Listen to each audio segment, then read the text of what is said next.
Hi friends, welcome to தித்திப்பு சமையல். கரண்டி omelette எப்படி பண்ணுறதுன்னு பார்க்கலாம். அதுக்கு ஒரு பவுல் எடுத்துக்கிறேன். ஒரு முட்டையை உடச்சி ஊற்றிக்கிறேன்.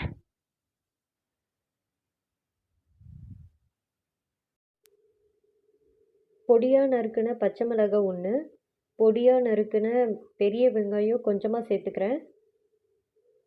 பொடியாக நறுக்கின கொத்தமல்லி தழை கொஞ்சமாக சேர்த்துக்கிறேன். ஒரு பிஞ்ச் மஞ்சள் தூள், ஒரு பிஞ்ச் மிளகுத்தூள், ஒரு டீஸ்பூன் மிளகாய்த்தூள் சேர்த்துக்கிறேன். சேர்த்துட்டு தேவையான அளவு உப்பு சேர்த்துக்கிறேன். இப்போது நல்லா கலந்து விட்டுக்கிறேன்.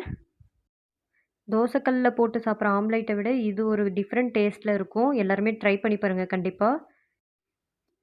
கரண்டி ஆம்லேட் செய்கிறதுக்கு ஒரு தாளிப்பு கரண்டி எடுத்துக்கிறேன். 2 ஸ்பூன் எண்ணெய் சேர்த்துக்கிறேன்.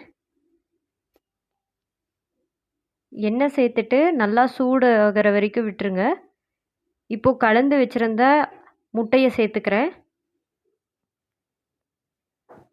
அடுப்பை சிம்லேயே வச்சுக்கோங்க, இல்லைன்னா கரிஞ்சிரும். இப்போது ஒரு பக்கம் நல்லா வெந்துருச்சு. இப்போ திருப்பி போட்டுக்கிறேன். உடையாமல் பார்த்து மெதுவாக எடுத்து விட்டுட்டு ஓரங்கள்லாம் நல்லா எடுத்து விட்டுட்டு கரெக்டாக எடுத்து திருப்புங்க. இப்போது ஒரு பக்கம் நல்லா வெந்துருச்சு. இன்னொரு பக்கம் திருப்பி போட்டுக்கலாம்.